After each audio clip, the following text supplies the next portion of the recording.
Hey, what's up, Big Earl, Northtown Sound? Got another new pedal here, another new Rowin. This is the LT-901 tuner. Oh boy, a tuner video. Yay! Whatever. Anyways, it's chromatic tuner here, very bright LEDs. Is that hurting your eyes yet? Yeah, auto mute off when you hit it. Boy, this is going to be exciting. Great. So, I figure this thing's chromatic. I'm going to put this thing through its paces. So, let's start with the nightmare. That's right. That's right. Does anybody know how to actually tune a 12 string? Oh, you do it for me then. Yeesh. Anyways, so just so you can tell, a little quiet on the amp, but yeah, she's out of tune. And if we turn this on, you can see nice and bright. So let's try tuning this puppy.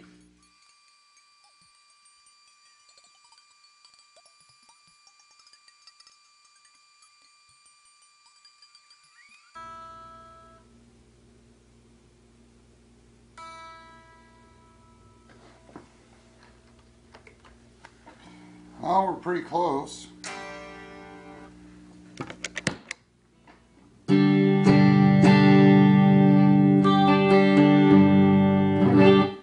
Little touch up.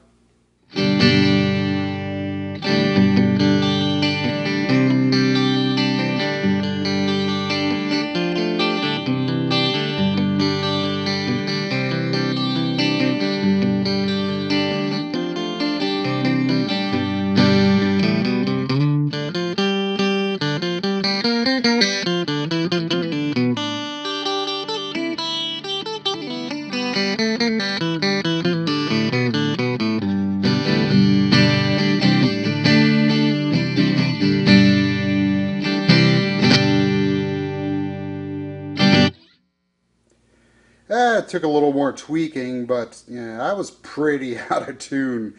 That's asking a lot out of a tuner like that. And old Billy here, this is 85, I think it is, and it's got the classic 60s style neck, which is so damn skinny, you can't do anything with it. And it doesn't help I didn't string this right last time, I just realized that. Yeah, well, whatever. So, for a 12 string, that was pretty impressive, I gotta say. Now this thing can supposedly tune a bass. Well, there's two types of basses that are always a pig on tuners. Number one, goofy active basses, especially ones with modern like 18 volt, just because they slam everything. And number two, where are we here? The mudbucker. So let's see how this thing works up against the mudbuckers.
So I didn't realize I had that thing tuned down to D. It's pretty impressive. This is one of those horrible long scale epi, the neck that never ends. with the peg head that you could like cook a steak on. Man, this bizarre concept that they had. Although I shockingly use this bass a lot. So, yeah, so, and this thing, because it's that super long maple neck, these things are notorious to get into tune sometimes, because the neck keeps moving, but, yeah, that pressed me. Well, I handled the first two tests okay. Let's try it on something really wacky. This is chromatic. Well, let's push to the limit. With Dominic. This is the rarest thing that I own. This is a neat piece of Canadian history. This is a Norman. About 1980, 1981, somewhere in there. Serial number 167. Norman only built electrics for about 8 months at just before they had this fire that destroyed the original company. Lacido owns the name now, so you can find Norman Acoustics again. There was a lot of old Norman acoustics that were out there. You never see them very much anymore. I don't know if they all exploded or not. This thing is in this sort of Lee Ronaldo inspired tuning of slap on some strings and let the guitar set itself. So we're gonna, what the hell is the tuning on this thing? I got a sticker on the side, but let's just tune her up and see, okay?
Yeah, so kind of handled that okay. It was a little bit of a challenge, but this thing always was a challenge. So for the record, that is B flat, E, B, F sharp, G sharp, B. And man, I gotta clamp this neck again. I don't know. This thing, the yo-yo who, I got this fairly cheap, but the yo-yo who had it before me, there's a big crack in the back, and I think that's not from the truss rod or anything. I think that's just abuse. This poor old thing. But anyways, that Gototh humbucker, man. I gotta find me more of those things. I wish they still made them that hot. So there you go. So yeah, you know, given the price point, this little puppy performs really well. If I went on stage with guitars that far out of tune, I'd probably fire my roadie. Mind you, I am my own roadie, so there you go. It's not a strobo tuner, but man, works pretty good for the price point. Nice, solidly built. Everything works good on that. Bright. Even I can see it with my old man eyes. And yeah, I guess so. I gotta start tuning for videos. Yeah, that ain't gonna happen. Anyways, the Rowin LT-901 pedal tuner. Big Earl, Northtown Sound. Later.